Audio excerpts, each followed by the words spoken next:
Hey guys, it's JBD at the Solar Mobile office. Just thought I'd give you guys some updates about how things have been going. I'm out here on a rainy day, nice and muddy.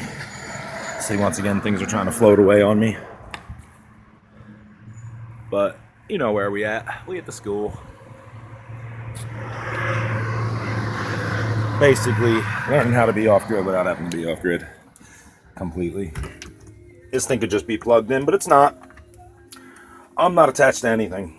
I don't use the internet on the grid anymore. I don't use their power. I don't really need any of it. There's no sense in connecting to any of it. But yeah, I'm just chilling.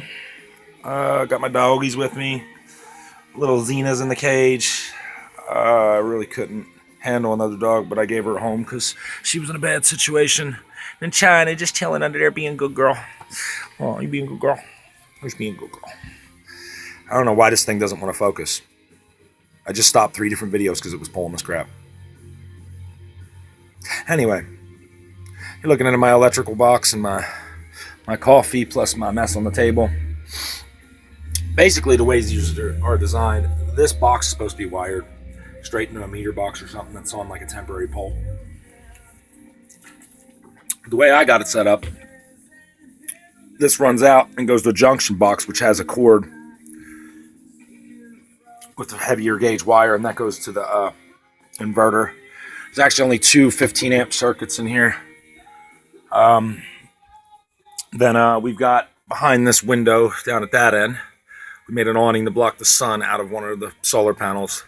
That actually runs to a charge controller. Put a watt meter. I was planning to make it prettier, but I guess I'm not too worried about it, honestly. Keep my little book in case I get confused on what something means, or I want to change the settings or whatever. Since then, I've upgraded a couple little things. I keep a little camp stove laying around. We keep food stashes. It's not that bad of a setup. I actually added all these shelves too. This was actually done with all the scraps. This was scraps from the wall. This was scraps from the wall. And just slapped it together. I just wanted more storage. Thought it gotta be perfect. The important thing is when you walk in, it has your little window to separate and everything. I got my tow bar here too. I gotta remember to bring that. It's set up so that my little Sonoma, if anything ever happens to it, I can just drag it home with another truck. But yeah, guys, that's pretty much where we're at. I mean, besides that, the trailer's pretty much about the same. Got the couch, got the futon. I took a little nap here yesterday. Pretty decent setup. I got better cameras now too. You'll see that one right there. That one actually, you can actually like pan that and zoom and everything else. It has motion sensors and everything. It actually sends me text messages. People walk in front of it now. I kind of got the same thing set up on the outside. But yeah, I've been keeping a little bit of food here. I keep it up high. I haven't had a mice problem, but just where it is, if I'm going to leave stuff like that, I don't leave it where there'd be a problem. Picked up these things too on the side of a road. Business was closing down. They were going for the dumpster. I grabbed them before they even made it to the dumpster. But yeah, I figured it'd be nice to have in the office. Newest upgrade I really wanted to talk about is what we're doing to stay warm. I actually went to a wrecking yard. And what you're looking at here is about a 14,000 BTU Suburban RV furnace, propane LP gas furnace. You can see what's going on back there a little bit. But I basically just put this cabinet against the wall, cut a hole in it. That other hole was there, a little bit too big for the wires, but I used it. And then you have to cut a wall all the way to the outside skin of the trailer. And there's a vent that goes on the outside. Once you get that vent inside or installed, the rest of this is easy because this basically just drops down and attaches with a couple screws along the bottom side. You have your gas line that you have to run. Then you have your vents that you got to run. Besides that, these are pretty simple to install. It's electronic ignition, so there's not a pilot running wasting my propane when it's not kicking on. And you'll see I have this wiring a little hokey here, you guys, and that's because I actually ran it to switch off and on through my charge controller. You'll see that you can actually go like that and take the power off that goes to it and go like that and put the power back on. But it's not really working correctly. For some reason, when I power it down, it's still getting power. I came back one day, guys, and my propane was dead, and the fan was running, and both my batteries were murdered. So I had to upgrade both and get 2 more batteries. But after I worked some of the bugs out, it's been pretty awesome. Not that hard to install at all. And now, it's hard to do one-handed. There it is, just stashed away.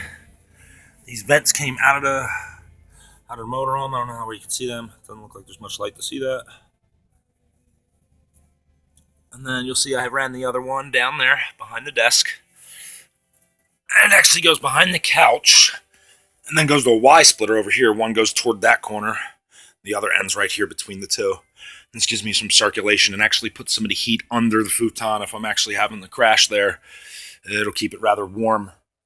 I've experimented with this so far in about 3 or 4 degrees below zero. And I had a kick in 70 in here. The only problem I had was not enough battery power to run that much fan. I literally had to connect my truck to the batteries and charge them with my truck. What I did was basically disconnect from the solar system, put my jumper cables on my batteries, and just run my truck for 10 or 15 minutes. When it was super, super cold, I really didn't have enough battery power to just keep up with the fan running all the time. But, you know, when it's like it is today, I mean, we're at like 37 degrees. This thing's barely kicking on, and I still need to mount the thermostat to the wall, though. You'll see what I got going on here. Bang. You just set that bad boy to 65, and we're chilling. We're chilling. I'm comfortable. I even had to turn it down a little bit because 70 was too much. But, yeah, that furnace actually came, like I said, out of a wrecking yard. About an 86 or 89, maybe, Chevy RV. I brought the LP gas with me. Some of the fittings, my bad. Car battery. And I actually tested it right in the yard to make sure it worked before I gave the man money for it. He wanted $100 for it. I talked him down to $50. There is a very slight squeak that acts up on the fan sometimes, meaning that the motor's probably getting a little weak on the blower fan. It's actually like a $50 part. So I don't know how well I actually ended up doing when you go that way, but it's really easy to change the blower motor. But yeah, besides that, we're doing pretty good.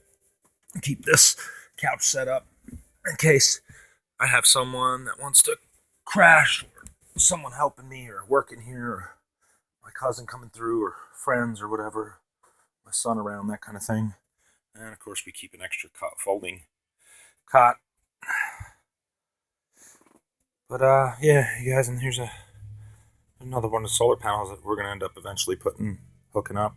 I don't know why I can't get focused out of this thing. It's starting to annoy me. But, yeah, it's not bad. I mean, you don't have all the facilities you need here, but there's a gas station across the street that will let you use their bathroom. I purchase things from them regularly, so they don't seem to mind. And if you don't want to use the same one, there's actually, like, public restrooms at parks within a couple blocks. If I take a ride to go to a store or whatever, I just take advantage of the bathrooms then.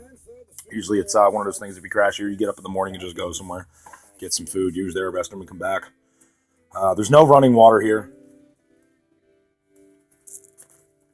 But I do have a setup for that a little bit.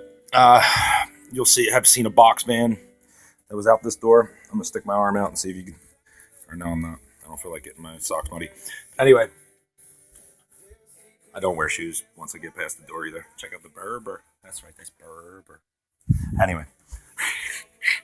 So, I got a setup in the back of the box truck where in the one corner I basically have plastic, like construction plastic, and it blocks off one corner. And then I have a 12-volt pump connected to a 5-gallon bucket and a couple of hoses and a sink sprayer head. And it's kind of ironic. Just as I got this idea, I seen someone else on the internet that had a nice little twist on this. I seen a girl... I don't know how exactly to pronounce her name, Hobo something, but she had set up where you use like the pump bug sprayer and then connect it to the sink sprayer. And then that basically gives you a portable hand pump shower, which I thought was actually even cooler than mine because mine requires 12 volts and you know what I mean? It's a little more complicated. But yeah, basically what I end up doing is I come in here, I put the big pot of water on, I heat it up, I go dump it in the 5-gallon bucket, really hot, add a gallon or two of cold water to cool it down. And then when I'm over here, I absolutely have to get cleaned up before I leave. What I end up doing is just washing up like that.